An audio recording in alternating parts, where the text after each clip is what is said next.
Video को शुरू करने से पहले मैं आपको बता देना चाहता हूँ, अगर आपके अंदर इंसानियत है, तभी आप इस वीडियो को देखिएगा और आधे से छोड़ के मत जाइएगा। पूरा वीडियो देखिएगा, पूरा मामला समझिएगा, उसके बाद ही अपनी राय बनाइएगा। ठीक है? ठीक है, चलिए। भाई साहब आप ये बताओ कि आपने इससे ज़्यादा दर्दनाक घटना कोई सुनी होगी? एक 15 साल के बच्चे की गर्दन पर कुल्हाड़ी मार उसकी गर्दन उतार ली जाती है।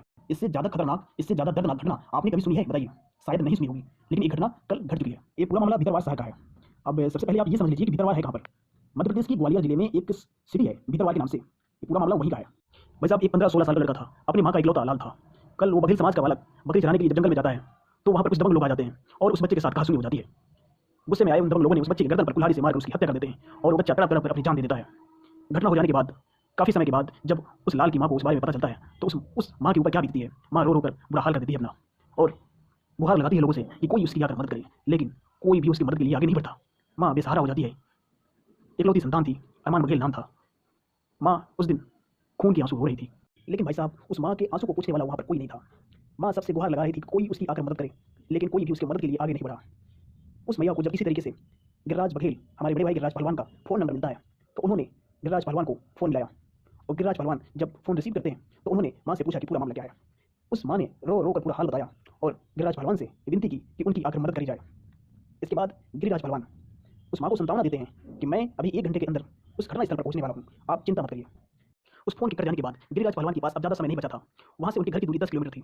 समय के अभाव की वजह से आनंद फानन में आकर गिरिराज पहलवान एक वीडियो रिकॉर्ड करते हैं और उस वीडियो को यूट्यूब पर और सोशल मीडिया के 80 ग्रुप पर वो उस वीडियो को पोस्ट करते हैं। और ये उम्मीद लगाते हैं, उनके अंदर ये आशा होता है, विश्वास आता है कि मैं इस वीडियो को जो पोस्ट कर रहा हूँ, जो 80 ग्रुप्स पर इस वीडियो को, उस जो मामला हुआ था, उस घटने के बारे में जो उन्होंने बताया था, उसके बारे में उन्होंने वीडियो बनाकर पोस्ट किया और लोगों से अपील करी कि भाइयों ज़्यादा से ज़्यादा संख्या में वहाँ पर उस एरिया के, उस इलाके के जितने भी भाई बंधु हैं वहाँ पर पहुँचने की कृपा करें। तो उन्हें ये विश्वास था कि आप सब वहाँ पर पहुँचोगे, तो उन्होंने उस वीडियो को बनाकर पोस्ट कर दिया। वीडियो पोस्ट करने के बाद गिरिराज बघेल और बड़े भाई विनोद पहलवान दोनों लोग बीरपुर के लिए निकल पड़ते हैं। और जब वो वहाँ उस घटनास्थल पर पहुँचते हैं, तो आपको जानकर बहुत दुख होगा कि उस घटनास्थल पर वो देखते हैं कि उनके सपोर्ट में केवल एक बंदा वहाँ पर पहुँचता है बस। उनकी आंखों में आंसू आ जाते हैं और उनका मन बहुत दुखी हो जाता है कि जिस तरीके से वे समाज के लिए अपना सर्वोपरि त्याग कर, सब कुछ छोड़ छाड़ कर वो समाज के लिए आगे खड़े रहते हैं, लेकिन आज समाज उनके साथ नहीं गया। जब उनको आप सबकी जरूरत थी, तो आप में से कोई भी वहाँ पर उनको दिखाई नहीं, कोई भी उनके साथ खड़ा होने के लिए तैयार नहीं था। ये सब देखकर उनको बहुत दुख हुआ।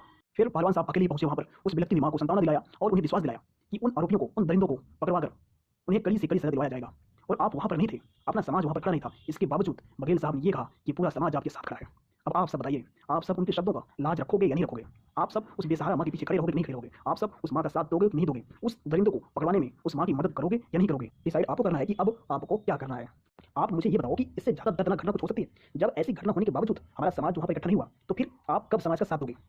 क्यों वहाँ पर समाज के लोग नहीं आए? चलो मैं मानता हूँ कि ग्वालियर जिले के अलावा जो भी डिस्ट्रिक्ट रहा होगा वहाँ से काफ़ी दूर होगा, तो वो सब वहाँ नहीं आ सकते या दूसरे स्टेट के लोग वहाँ पर नहीं पहुँच सकते। लेकिन मेरे भाई उस एरिया के लोग तो वहाँ पर पहुँच सकते थे, 100-200 लोग तो वहाँ पर जा सकते थे, केवल एक बंदा वहाँ पर पहुँचा था। कितनी शर्मनाक बात है ना, है ना? अब वहाँ पर पहुँचना चाहिए था, लेकिन अब कुछ लोग ये सोच रहे होंगे कि भाई हमारा सिटी तो बहुत दूर था, हम दूसरे स्टेट से थे, तो हम कैसे जा सकते हैं? मेरे भाई आप ज़्यादा खुश मत होइए, क्योंकि आप भी उसी तरीके से हैं। जब ये घटना आपके एरिया में घटेगी ना, तो आप भी वहाँ पर नहीं पहुँचोगे। गलती आपकी भी है। आप ये बताओ कि माना कि आप वहाँ पर नहीं पहुँच सकते थे, लेकिन आपने जब इस वीडियो को देखा, बघेल साहब, पहलवान साहब ने जब इस वीडियो को पोस्ट किया, तो आपने उस वीडियो को वायरल किया? नहीं किया। आपने उस वीडियो को शेयर किया? नहीं किया। मैं खुद इस वीडियो को अपने यूट्यूब चैनल पर अपलोड किया था, लेकिन उस पर कुल मिला के 400 से 500 व्यूज़ केवल आए। केवल 400-500 लोग पूरे 24 घंटे, 25-30 घंटे में उसे 500 लोगों ने देखा। बताओ, इस तरीके से अगर आप समाज सेवा करोगे, फिर तो हो गई एकता, फिर तो कुछ नहीं बना।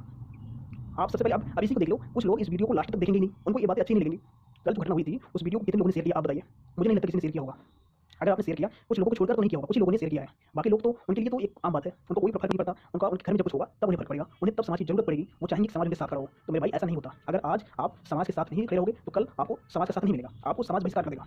आप रोते रहोगे अकेले, और ये भी समझ लीजिए समाज के अलावा आपको कोई साथ देने वाला नहीं है। आज वो जो माँ रो रही है, उसके साथ कोई क्यों नहीं खड़ा है? नहीं खड़ा होगा। इसलिए आप समाज के साथ रहिए। आप सब भी इस वीडियो को वायरल नहीं करते हो, कोई भी वीडियो वायरल नहीं करते हो, समाज वाला वीडियो वायरल नहीं करते हो, दूसरे कुछ और कोई कॉमेडी हो उसके वीडियो देखोगे, कोई गाना है उसका वीडियो देखोगे, पबजी देखोगे, लेकिन समाज की बात जब आती है तो आप दूर भाग जाते हो। भाई साहब एक बात समझ लो, बड़े भाई विनोद पहलवान और गिरिराज पहलवान, ऐसे कुछ और समाज सेवी लोग हैं जो समाज को इतनी प्राथमिकता दे रहे हैं। वो सबसे पहले अपने समाज के बारे में सोचते हैं, फिर अपने बारे में सोचते हैं। तो ऐसे लोग अगर अपने समाज में हैं, तो वो हीरे हैं, हीरे, और इनको खोने मत दो, इनका विश्वास टूटने मत दो भाई। मेरे भाई अगर ये टूट गए ना, तो फिर अपने समाज को कोई एक नहीं कर पाएगा, कोई साथ नहीं देगा। आपको कुछ नहीं करना है, आपको बस इनके पीछे खड़ा रहना है। लीड तो ये कर रहे हैं, आप इनके साथ रहिए, इनके कदम से कदम मिलाकर चलिए, कंधों से कंधे मिलाकर चलिए, इनकी आवाज़ में अपना आवाज़ दीजिए। आपको क्या करना है, और आप एक रुपये भी खर्च नहीं कर रहे हो, इतना तो समाज सेवा कर सकते हो। एटलीस्ट जब ऐसे कोई बात आए तो उसे अपने लोगों तक पहुंचा सकते हो, बातों को शेयर कर सकते हो, ग्रुप पर उस वीडियो को पोस्ट कर सकते हो, उसे वायरल करा सकते हो, इतना तो कर सकते हो। मेरे भाई इतना भी नहीं करोगे फिर यार छोड़ ही दो, फिर तो मत ही करो। अगर इतना भी नहीं कर सकते फिर आप रहने दो। गिरिराज पहलवान अकेला खड़ा है, आप सबको बस उसके पीछे खड़ा होना है। अगर आप कल उस वीडियो को वायरल किए होते तो शायद वहाँ पर एक से ज़्यादा बंदे तो जरूर पहुँचते, लेकिन वहाँ पर ग्वालियर वालों को नहीं पता होगा कि ऐसा कुछ घटना उनके एरिया में घटा है, तो उन्हें वो कैसे पहुँचेंगे? बात आप समझ रहे हो ना? इसलिए भाई अगर गिरिराज पहलवान और जैसे कुछ और लोग समाज के लिए आगे बढ़ रहे हैं तो उनका सहयोग करो, उनका साथ दो। बस अब ज़्यादा कुछ नहीं कहूँगा। आपने वीडियो लास्ट तक देखा, आपका बहुत बहुत धन्यवाद, क्योंकि आप में से बहुत सारे लोग वीडियो यहाँ तक देखे नहीं होंगे, वो शुरू में ही भागते होंगे, उनको पसंद नहीं आएगा ये सब बातें। आपने यहाँ तक देखा, आपका बहुत बहुत धन्यवाद। आप अगर चाहते हो कि ये बात और लोग तक पहुँचे, उन्हें ये बात सुनना चाहिए, तो भाई इस वीडियो को शेयर कर देना एक बार। ऐसे तो आप कहते हो कि हम करोड़ों की संख्या में हैं, हमारी जनसंख्या इतनी है, 10 करोड़ है, 15 करोड़ है, लेकिन भाई आप देख लो वीडियो 1000-2000 लोग ही देखते हैं। इस वीडियो को ज़्यादा लोग देखेंगे नहीं, आप देख लेना। तो अगर आपको शेयर करना तो शेयर कर देना भाई, और अगर आपको नहीं लगता नहीं शेयर करना तो मत करना। लेकिन मैं आपसे रिक्वेस्ट करूँगा कि आप इस वीडियो को एक बार शेयर कर देना भाई, ज़्यादा से ज़्यादा लोग तक इसको पहुँचाओ। अगर आपको लगता है कि इस वीडियो को देखकर कुछ उनके अंदर बदलाव होगा, तो आप इस वीडियो को शेयर कर देना, ठीक है? आपने मुझे समय दिया, आपका बहुत बहुत धन्यवाद।